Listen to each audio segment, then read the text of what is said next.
Hello student, मैं अजय कुमार शर्मा आपके अपने YouTube channel Ajay maths mania में स्वागत करता हूं। आप चैनल पर नए हो तो चैनल को सब्सक्राइब जरूर करें ताकि आगे आने वाले वीडियो के नोटिफिकेशन आपको मिलते रहें।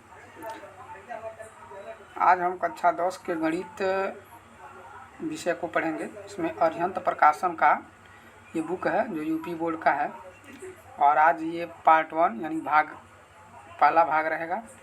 इसमें हम पहले वास्तविक संख्या यानी पहले अध्याय को, पहले चैप्टर को पढ़ेंगे।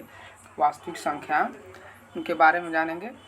सबसे पहले इस प्रश्नावली के सवाल को लगाने से पहले हम इसका मतलब समझते हैं कि वास्तविक संख्याएं होती क्या हैं। वास्तविक संख्याएं, रियल नंबर इंग्लिश में इसको बोलते हैं। वास्तविक संख्याएं क्या होती हैं? तो ऐसी संख्याएं जो वास्तविक संख्याएं जो होती हैं, ऐसी संख्याएं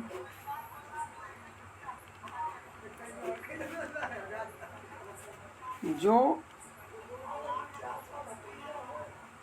परिमेय संख्याओं तथा अपरिमेय संख्याओं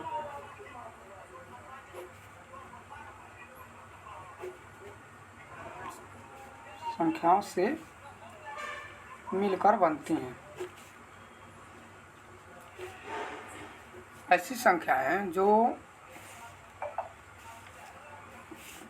परिमेय तथा अपरिमेय संख्याओं से मिलकर बनती हैं वो वास्तविक संख्याएं कहलाती हैं। ऐसी संख्याएं जो परिमेय तथा अपरिमेय संख्याओं से मिलकर बनी होती हैं वे संख्याएं वास्तविक संख्याएं कहलाती हैं। जैसे आपका √2, 4, आपका -3, √4 इत्यादि। अब इसमें जो दो शब्द ये परिमेय और अपरिमेय शब्द जो दिए गए हैं ये भी बहुत इम्पॉर्टेंट है, बहुत ज़रूरी है। थोड़ा इसके बारे में भी हम लोग जान लेते हैं। अगर आप इसके बारे में, संख्याएं कितनी प्रकार की होती हैं, अगर इसके बारे में आप जानना चाहते हैं तो आप इस चैनल के माध्यम से क्लास 8, 7, 6, 5 इसमें पढ़ाया जा चुका है, आप उसमें पढ़ सकते हैं। तो बात करते हैं परिमेय और अपरिमेय इस शब्द का। तो परिमेय और अपरिमेय क्या होता है? तो परिमेय ऐसी संख्याएं जिनको p/q के रूप में लिखा जा सकता है वो परिमेय संख्याएं कहलाती हैं, और ऐसी संख्याएं जिनको p/q के रूप में नहीं लिखा जा सकता, जैसे अगर p/q के रूप में जहाँ q ≠ 0 हो, ऐसी संख्याओं को परिमेय संख्याएं कहते हैं। और यहाँ पर अगर p/q, ऐसी संख्या जिनको p/q के रूप में नहीं लिखा जा सकता है उनको अपरिमेय संख्या कहते हैं। और परिमेय संख्याओं में भी कई प्रकार की संख्याएं आ सकती हैं, जैसे पूर्ण संख्या, प्राकृतिक संख्या, पूर्णांक, ये सारी की सारी संख्या परिमेय संख्या में आ सकती है। इसीलिए वास्तविक संख्याओं में देखिए √2 भी है, 4 भी है, -3 भी है और √4 है, इसीलिए एग्जाम्पल लिए गए हैं। तो ये वास्तविक संख्याएं क्या होती हैं इसके बारे में हम लोगों ने जान लिया। अब वास्तविक संख्याओं में हमको इसमें यूक्लिड विभाजन प्रमेय का यूज ज़्यादा करना है। यूक्लिड विभाजन प्रमेय का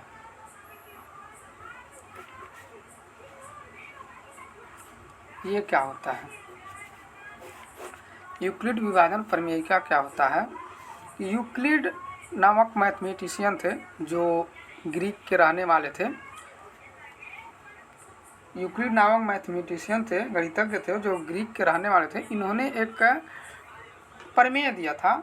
प्रमेय क्या दिया था कि जो a होता है वो बराबर होता है BQ + R के। इसका मतलब क्या हुआ? इसको हमने छोटे क्लासों में पढ़ा हुआ है। इसका मतलब है यहाँ पर a बराबर हो गया भाज्य, b बराबर हो गया भाजक, q बराबर हो गया भागफल और r बराबर हो गया शेषफल। इसका मतलब है अगर हम इन सबको सम्मिलित करें तो हो जाएगा भाज्य बराबर भाजक गुणे भागफल धन शेषफल। ये भाग को सत्यापित करने का भी एक फार्मूला है, इससे हम भाग को भी सत्यापित कर सकते हैं। ये वाला जो हमारा फार्मूला जो बन के निकला है, इसको यूक्लिड विभाजन परिमेय कहते हैं। यहाँ पर a बराबर भाज्य है, b बराबर भाजक है, q बराबर भागफल और r बराबर शेषफल है। चलिए इसके बाद हम इसके एक्सरसाइज को करते हैं। एक्सरसाइज 1.1 देखते हैं क्या क्या है, फिर उसमें आपको समझ में आएंगे। इसका प्रश्नावली 1.1 क्वेश्चन नंबर 1 कह रहा है, वह संख्या ज्ञात कीजिए जिससे 61 से भाग देने पर भागफल 37 तथा शेषफल 15 प्राप्त होता है। तो इसको हम सॉल्व करते हैं। कह रहा है कि वह संख्या ज्ञात कीजिए जिसे 61 से भाग देने पर, यानी 61 से भाग देने पर हम यहाँ पर यूक्लिड विभाजन प्रमेय का यूज करेंगे।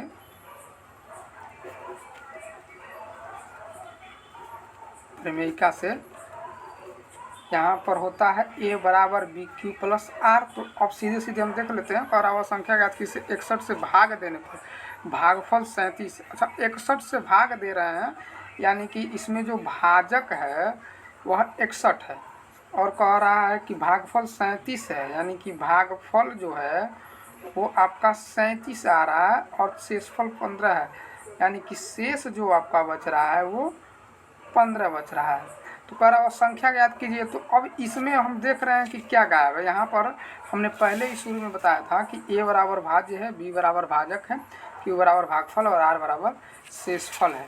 तो यहाँ पर भाजक मिल चुका है, यानी b मिल चुका है। यहाँ हम सीधे सीधे इसको b यहाँ से लिख लेते हैं। भागफल दिया हुआ है, भागफल यानी कि q दे दिया है, यानी q भी मिल चुका है।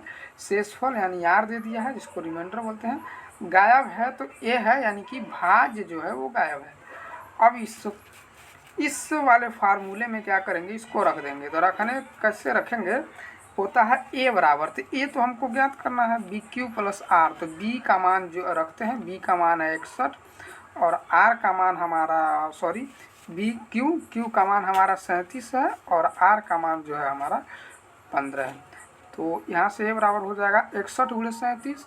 तो हम 61 गुणे 37 यहाँ करते हैं, यानी कि 61 में हम 37 का गुणा करते हैं, देखते हैं कितना हो रहा है। 7 × 7, 7 × 6 = 42, 3 × 3, 3 × 6 = 18, 7 3 2 5, 8 4 12, 1 और 2 2257। 7 3 2 5, 8 4 12, 1 1 2 2257, यानी कि 61 का अगर हम 37 में गुणा करेंगे तो ये मिलेगा 2257। अब इसमें हमको क्या करना, 15 जोड़ देना है। तो यहाँ से a बराबर हो जाएगा, जोड़िए 7 5 12 होता है, हासिल बचा 1, 5 1 6 1 7 हो गया और 2 और 2, यानी कि जो हमारा a आएगा, यानी कि जो भाजक आएगा वो हो जाएगा 2272। ये हमारा आंसर मिल गया। चलिए अगले प्रश्न को देखते हैं। चलिए अगले प्रश्न पर चलते हैं। इसको थोड़ा ये नीचे हो गया था, हम लोग इसको देख लेते हैं।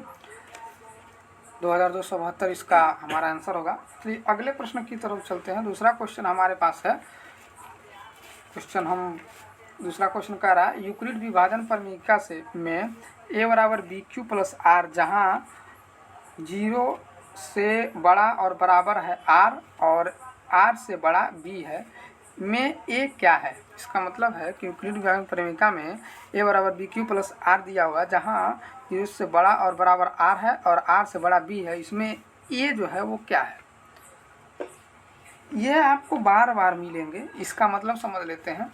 इसका मतलब है कि 0 से बड़ा और बराबर r, यानी कि शेषफल जो होता है वो हमेशा 0 से बड़ा या बराबर हो सकता है और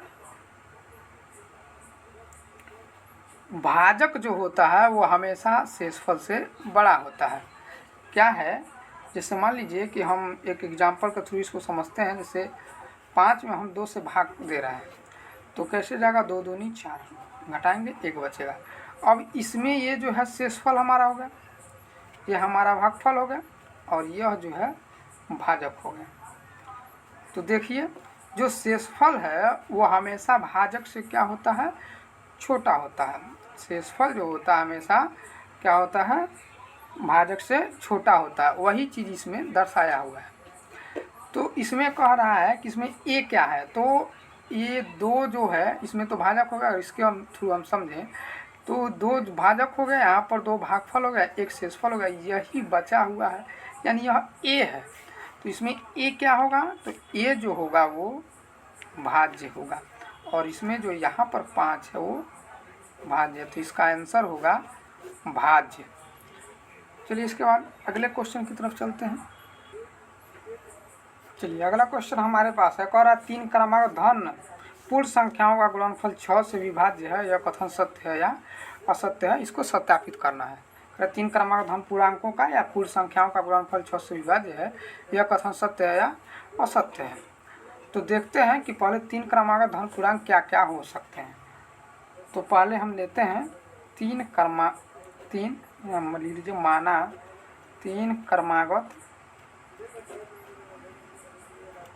धन पूर्ण संख्या क्या होगा। पहला मान लीजिए हम x मान रहे हैं,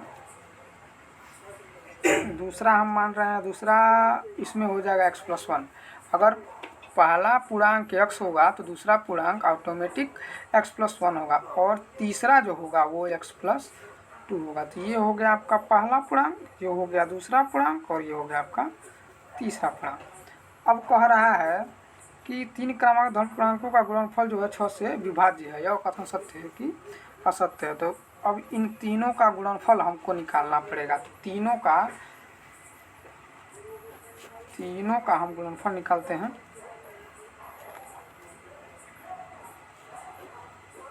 गुणनफल अगर हम निकालें तो क्या होगा, x गुणे x+1 गुणे x+2।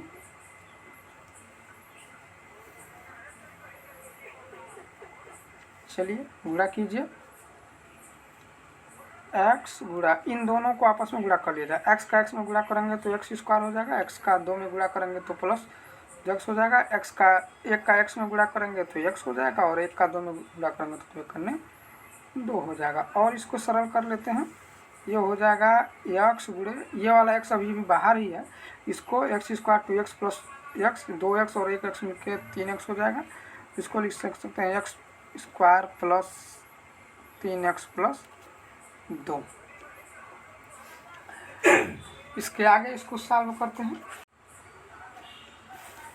चलिए इसको आगे सॉल्व करते हैं। x का x² में गुणा करेंगे तो हो जाएगा x3, x का 3x में गुणा करेंगे तो हो जाएगा प्लस 3x² और x का 2 में गुणा करेंगे तो हो जाएगा 2x। अब यहाँ पर हम क्या करेंगे, x बराबर 0, 1, 2, 3, 4 कुछ भी आप रख सकते हैं, रख के चेक करते हैं कि क्या जो ये गुणनफल आया है इस धन पूर्णांक संख्याओं का जो क्रमागत है,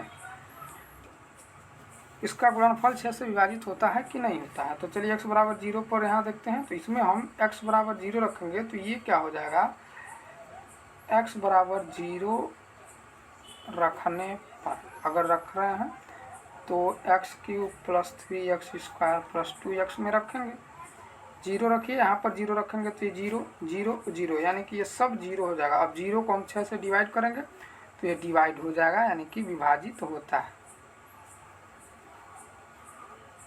विभाजित है, क्योंकि 0 में 6 से भाग करेंगे तो ये विभाजित हो जाएगा, 0 आंसर आएगा।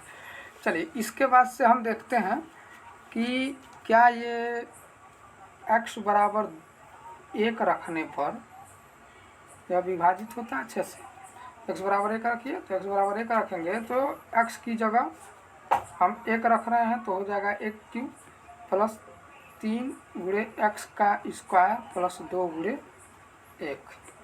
तो ये हो जाएगा 1 का क्यूब 1 होता है और ये 3, 1 का स्क्वायर 1 होता है, 3 1 करने 3 हो जाएगा और ये 2 एकन्ने 2 हो जाएगा। सॉल्व करेंगे तो 3 2 5 1 6 और 6 6 से विभाजित होता है, यानी कि ये भी क्या है, विभाज्य है। चलिए अब x बराबर 2 पर, x बराबर 2 रखने पर, x बराबर अगर 2 रख रहे हैं तब देख रहे हैं ये विभाजित हो रहा है कि नहीं हो रहा है। तो x बराबर 2 पर तो x cube plus 3x square plus 2x में x बराबर 2 रखेंगे तो हो जाएगा 2 का क्यूब प्लस 3 गुणे 2 का स्क्वायर धन 2 गुणे 2, तो 2 का क्यूब 2 दूनी 4 दूनी 8 होता है, 3 गुणे 2 का स्क्वायर 4 होता है, प्लस 2 दूनी 4 हो जाएगा।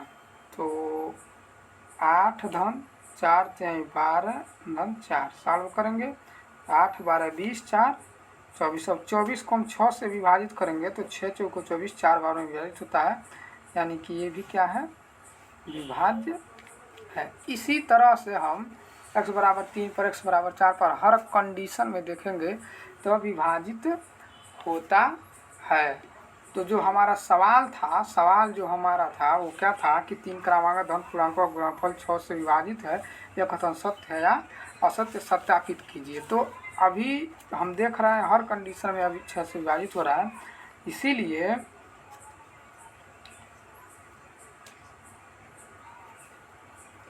तीन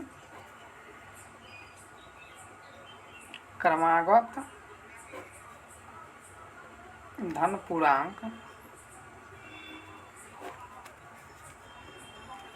का जो गुणनफल है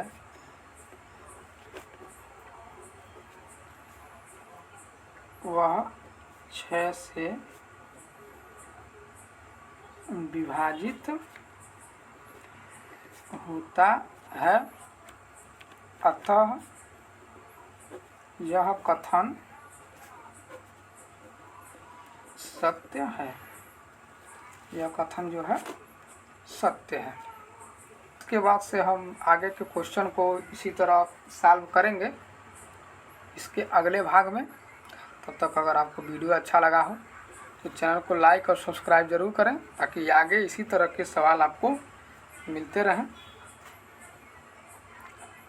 अगले भाग में हम क्वेश्चन नंबर 4 से सॉल्व करेंगे, 4 5 6 आगे बढ़ते जाएंगे इसी तरह से। तब तक के लिए जय हिंद।